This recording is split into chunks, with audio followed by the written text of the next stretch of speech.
আসসালামু আলাইকুম, স্বাগত আরটিভি জেলার সংবাদে। শুনছিলেন সংবাদ শিরোনামগুলো, আপনাদের সঙ্গে রয়েছে আমি তানজিয়া জ্যোতি।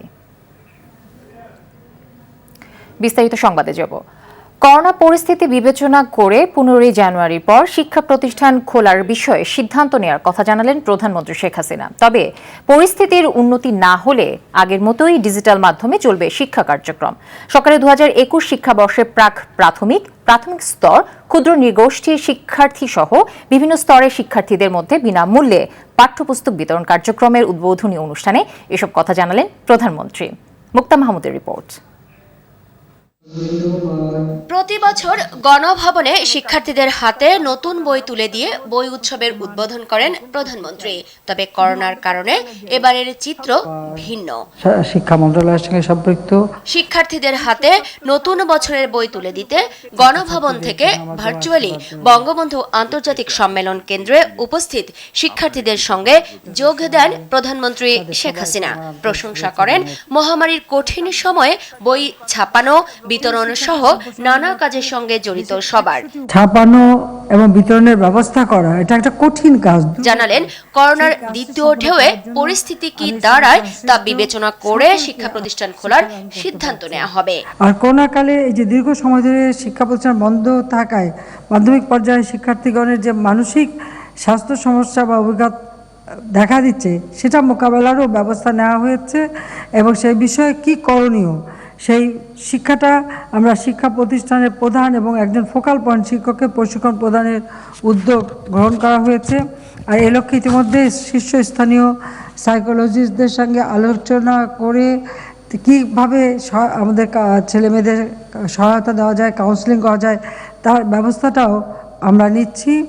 শিক্ষার্থীদের শারীরিক ও মানসিক সুস্থতার জন্য পাঠ্য বইয়ের বাইরে জ্ঞান অর্জনেরও পরামর্শ দেন তিনি।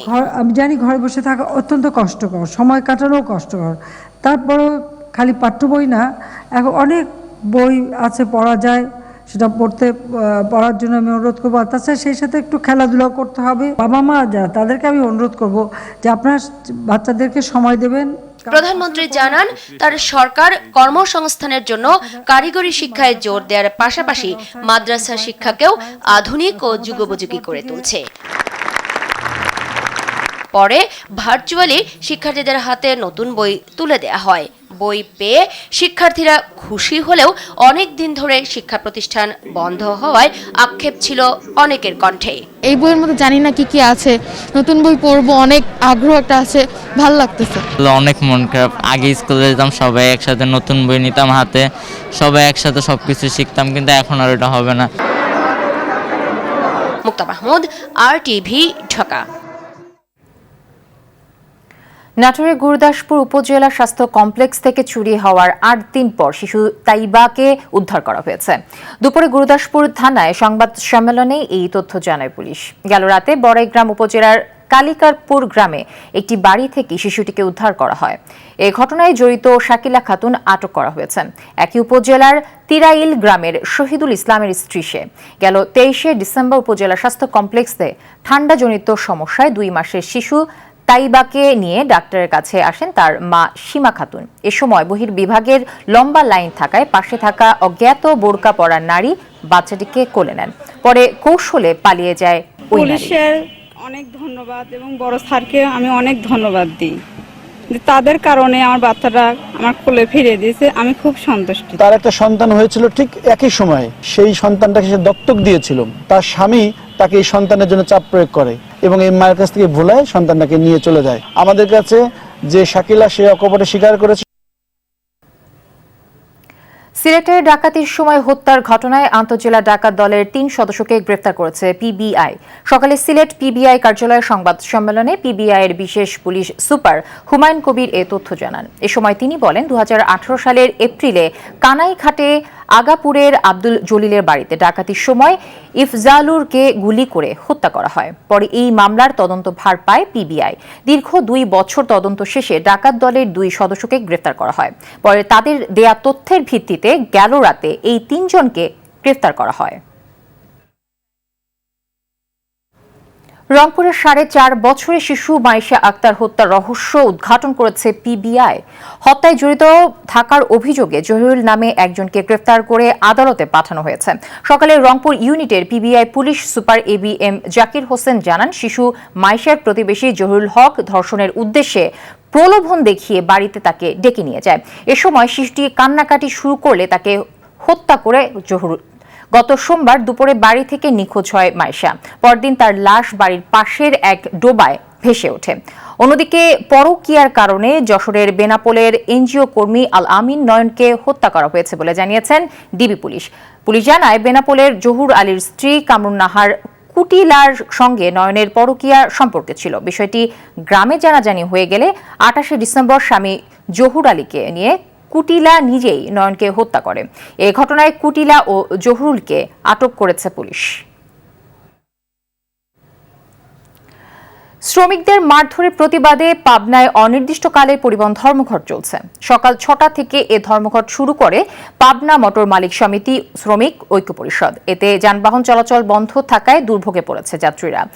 জেলা মোটর মালিক শ্রমিক ঐক্য পরিষদের আহ্বায়ক হাবিবুর রহমান হাবিব জানান, প্রায়ই সিরাজগঞ্জের শাহজাদপুরের বাস মালিক শ্রমিকরা তুচ্ছ অজুহাতে পাবনার বাস চালক ও শ্রমিকদের মারধর করে।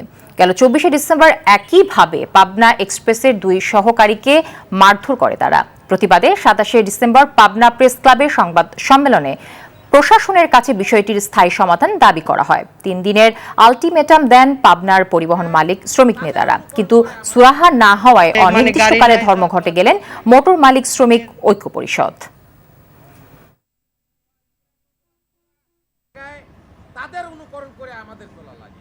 মানে গাড়ি নাই, যাতায়াত ব্যবস্থা খুব মানে জানি না তো যে মানে হচ্ছে।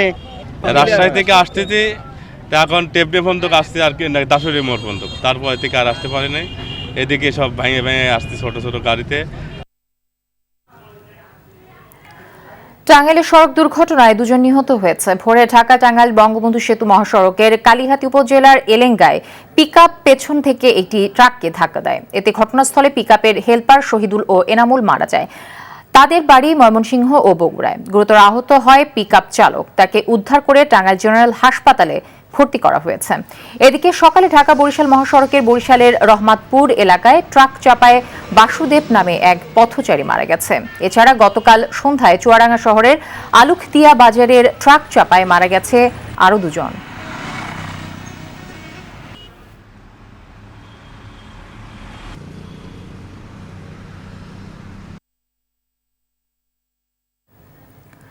সফলতা ব্যর্থতার হিসাব ভুলে সুন্দর আগামীর প্রত্যাশায় দেশের বিভিন্ন জায়গায় আজ সন্ধ্যার পর থেকে 31st নানা আয়োজন শুরু হবে। করোনা আক্রান্ত 2020কে বিদায় জানিয়ে 2021কে স্বাগত জানাতে মেতে উঠবে অনেকে। 31st নাইট উদযাপন উপলক্ষে কুয়াকাটা সমুদ্র সৈকতে এরই মধ্যে পর্যটকের ঢল নেমেছে। শীতের হিমেল গোধূলি লগ্নে বছরের শেষ সূর্যাস্ত দেখতে এবং নতুন প্রভাতের সূর্যোদয়কে স্বাগত জানাতে পরিবার ও প্রিয়জন নিয়ে সাগরকন্যা কুয়াকাটায় এই আগমন বলে জানান উপস্থিত দর্শনার্থীরা। আর করোনার ধাক্কা সামলে দীর্ঘদিন পর এত পর্যটক সমাগম হওয়ায় বিশেষ দিনটিকে ঘিরে বাড়তি আতিথেয়তায় ব্যস্ত স্থানীয় ব্যবসায়ীরা। এছাড়াও যে কোনো ধরনের অপ্রীতিকর পরিস্থিতি মোকাবেলা সতর্কে আছে আইনশৃঙ্খলা রক্ষাকারী বাহিনী।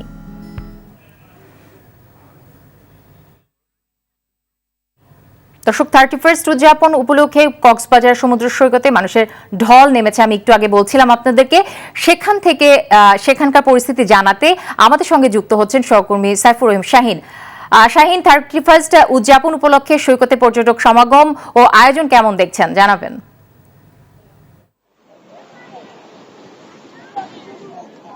জ্যোতি, আসলে পর্যটককে খানায় খানায় পূর্ণ হয়ে গেছে কক্সবাজার সমুদ্র সৈকত।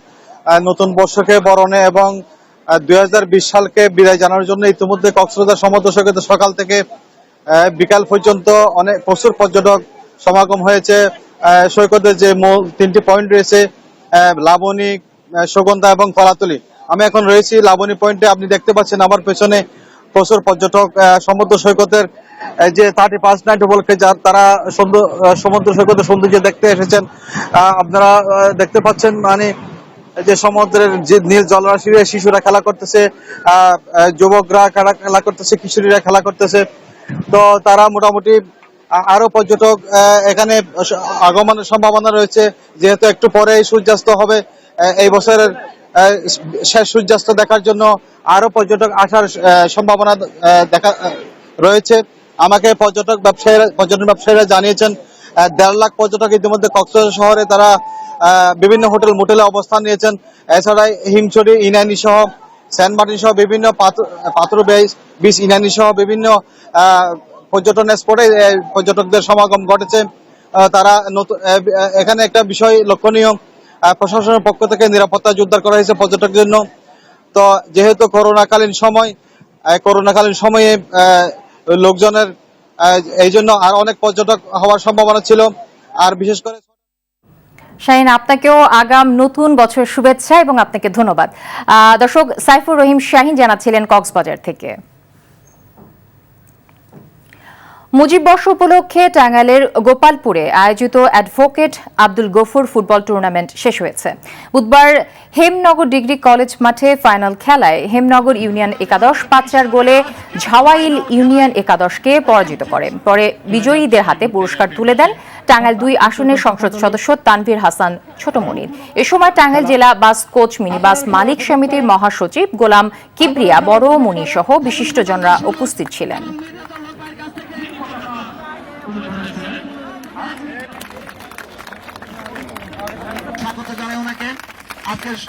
দর্শক, করোনা ভাইরাস নিয়ে আতঙ্কিত হবেন না, সতর্ক হন, নিজে পরিচ্ছন্ন থাকুন, মাস্ক পরুন, অন্যকে সচেতন করুন। এই সংকট মুহূর্তে প্রয়োজনীয় সব তথ্য নিয়ে আপনাদের পাশে আছে RTV। জেলা সংবাদ এ পর্যন্তই। RTV সবশেষ সংবাদ জানতে যে কোনো মোবাইল ফোন থেকে 24141 নম্বর ডায়াল করুন। আর মোবাইল ফোনে সংবাদ দেখতে অ্যাপ স্টোর, গুগল প্লে বা উইন্ডোজ স্টোর থেকে ডাউনলোড করুন RTV অ্যাপস। এছাড়া তাৎক্ষণিক ও বিনোদন সংবাদ জানতে বিশ্বের যে কোনো প্রান্ত থেকে ভিজিট করুন rtvonline.com, facebook.com/rtvonline এবং youtube.com/rtvdigitals। আর এখন থেকে RTV সব বিনোদনমূলক অনুষ্ঠান দেখতে পারবেন RTV প্লাসে। ধন্যবাদ সবাইকে।